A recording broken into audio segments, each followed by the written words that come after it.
এখানে কিন্তু এই মুহূর্তে তারা অবস্থানে বসে গেছেন। পুলিশের সঙ্গে কিছু একটা সমস্যা হয়েছে, পুলিশে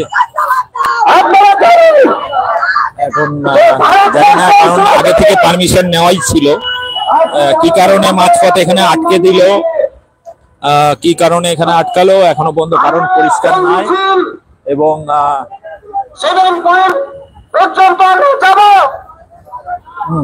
এখন মিছিল এগোনো, আবার পারমিশন দিয়েছে পুলিশ, আবার এগোচ্ছে মিছিল। এবার দেখা যাক।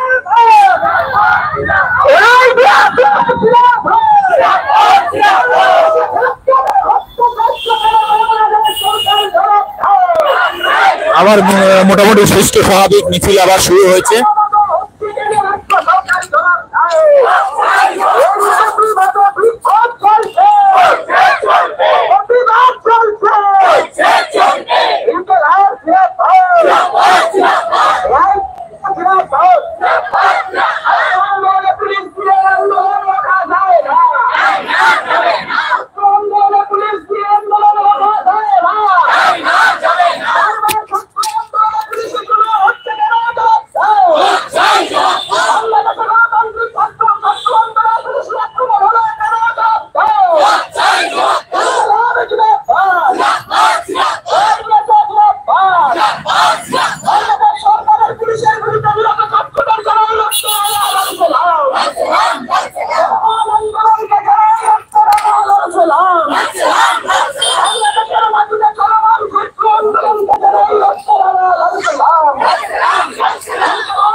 সামনে আবার একটা ব্যারিকেড করেছে পুলিশ, দেখা যাক সামনে যেতে দেয় কিনা।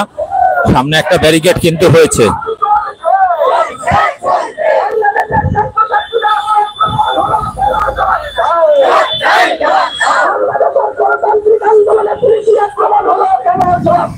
জবাব চাই, জবাব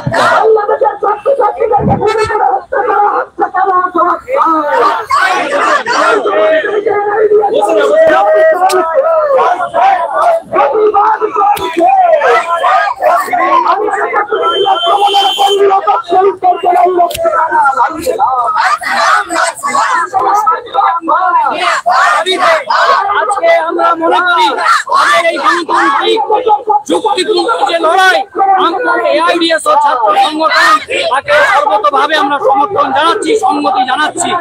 এবং বাংলাদেশের যে সরকার, যে আওয়ামী লীগ সরকার, তারা একটা স্বৈরাচারী ফ্যাসিবাদী সরকারে পরিণত হয়েছে, তারই আমরা নজির লক্ষ্য করছি।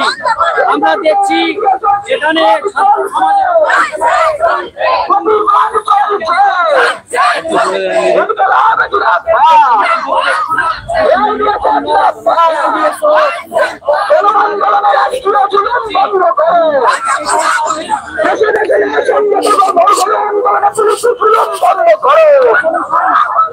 বাংলাদেশের ছাত্রছাত্রীদেরকে গুলি করে হত্যা করা হচ্ছে কেন? বাংলাদেশ সরকার জবাব দাও। বাংলাদেশে গণতান্ত্রিক আন্দোলনে বারবার পুলিশের আক্রমণ কেন? জবাব দাও। ইনকিলাব জিন্দাবাদ, এআইডিএস জিন্দাবাদ, ইনকিলাব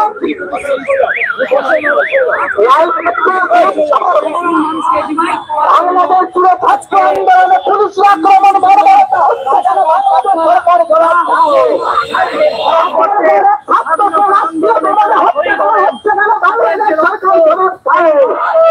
বাংলাদেশের আন্দোলনকারী ছাত্র সবাইকে জানাই লাল সালাম। বাংলাদেশের আন্দোলনকারী ছাত্র সবাইকে জানাই লাল সালাম।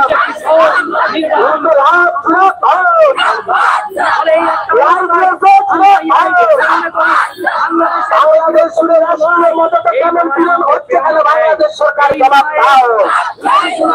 বাংলাদেশ ছাত্র আন্দোলনের সভাপতি আইডিএস মিছিল চলছে। বাংলাদেশ হাইকমিশনের অধীনে বিক্ষোভ চলছে।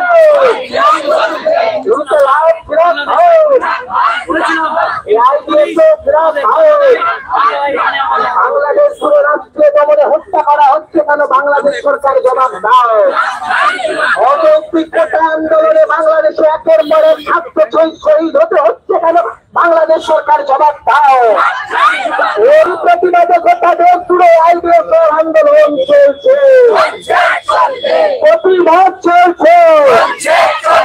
উনকে লাভ ছিলা পাও, আইডিএসে ছিলা পাও। অযৌক্তিক কোটা বিরোধী আন্দোলনে বাংলাদেশে একের পর এক ছাত্র হত্যা হচ্ছে কেন? বাংলাদেশ সরকার জবাব দাও। সেই শহীদের জন্য রক্তে ভাঙা লাইছিলাম, উনকে লাভ ছিলা পাও, আইডিএসে ছিলা পাও। বাংলাদেশের গণতান্ত্রিক ছাত্র আন্দোলনে পুলিশি আক্রমণ হচ্ছে কেন? জবাব দাও। দেশে দেশে গণতান্ত্রিক আন্দোলনের রাষ্ট্রীয় দমন হচ্ছে কেন? জবাব দাও। বাংলাদেশে পুলিশি আক্রমণে শহীদ ছাত্রদের জেলায় রক্তে রাঙা লাল পেলাম, ইনকে লাভ জিন্দাবাদ, আইডিএসে জিন্দাবাদ। আমরা সব আন্দোলন গরমে আর করা যাচ্ছে না। আপনারা দেখছেন, আমরা ছাত্র সংগঠনে আইডিএসের পক্ষ থেকে ওই যে বাংলাদেশে যে ছাত্ররা ওখানে স্বৈরাচারী সরকারের বিরুদ্ধে দাঁড়িয়ে আন্দোলনে শহীদ হচ্ছেন, সেই ছাত্রদের সংহতি জানাতে কেন্দ্রীয় কমিটি স্বৈরাচারী